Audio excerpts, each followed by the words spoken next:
Hello, I've been attending this conference this last couple of days called RISE. It's not a financial services industry conference. It's definitely not a fintech conference, which, by the way, is a phrase that I'm famously known not to like very much. It's a conference on startups, especially startups that are transforming the digital world as we know it to be. And I must say that I've had an amazing time at this conference. I heard many phrases that go towards thinking about how I should think about where financial services should plug into in the whole scheme of the revolution taking place in the digital space today. This conference takes me as far away as possible from topics like capital adequacy and regulation and know your customer and all the excuses why financial services should be limited to financial institutions. Here I heard phrases like "we have become people of the screen" by the founder of Royal, Bill Liu, whose business it is to create screens, foldable screens on clothes, on fashion design. Louis Vuitton has put his screen on bag designs. And then I heard phrases like "money as a code on the cloud." Money as a code on the cloud. That's a very profound conceptualization of money, which then sets me thinking about money, coding, cloud. So many points from there. Somebody who was a very an expert on robotics said there is going to be a paradigm shift for man and machine interface.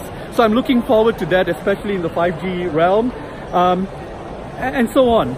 But I just want to focus on two things that profoundly influenced my thinking about how all of this is applicable to the financial services industry. First is the whole idea of monetizing the conversation. I've been telling many people in the financial services industry that we should stop thinking about products. We should stop thinking about current accounts and mortgages and so on, and start thinking about conversations, from where the whole productization realm should start for any business, and definitely so in financial services. But I've not been able to conceptualize or crystallize how this this conversation is is monetizable, for example. In this conference I found so many examples, and I'm so excited about them. When you think about the martial arts one championship, the people who have made mixed martial arts nearly $1 billion success in Asia, they used the conversation, the interaction with communities of people in order to create that humongous productization capability.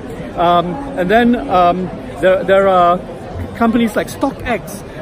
This guy, he basically creates a lot of conversations on his platform from where people trade on collectibles like Nike shoes or very interesting paraphernalia, and then they create Dutch auctions where there's actually a trade, and then there is also a secondary market on this thing called StockX. And so on, and ride sharing, and even Spotify, which actually is perhaps one of the best examples in collecting data and then creating content, which then becomes product. The second point that I thought really affected my thinking on the future of the financial services industry is on this area of payments, and I am convinced now more than ever that payments is just another form of information on the information rail. And what that means is that it will have to adhere to all the dynamics that are transforming how information.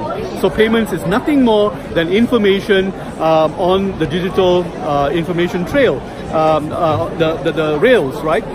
And for that, we have to look at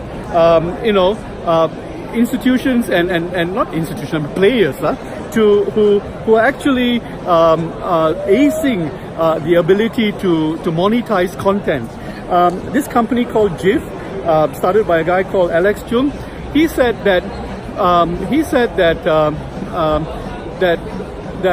Google as large as it is, accounts for only about 1% of all the word search there is possible on the internet. And what he's done is he's given meaning and visual meaning to ordinary words that people don't think about searching, such as hello or how are you, and gave it a visualization. And from there, he's been able to monetize that visualization. And from there, he's taken ordinary content and given life to it. And so that's what payments needs to do eventually. We should stop thinking about payments as a monetary transaction. We should think of it as information. There's a girl called Wenji who is Chinese Australian, who's made herself into a K-pop star in unlikely places like the Philippines, just by being able to aggregate and create content and then put it across in all of the different channels that she's been successful in social media and so on. So in these different ways, I've seen, and of course gaming, and I was surprised that in each of these areas, in gaming for example, it is possible still to create new experiences and to create new frontiers and to create new business models on the platforms, on the devices, and then of course on the content itself, the games themselves. And someone said at this conference that the largest of the e-commerce companies have not even been created yet. They don't exist today.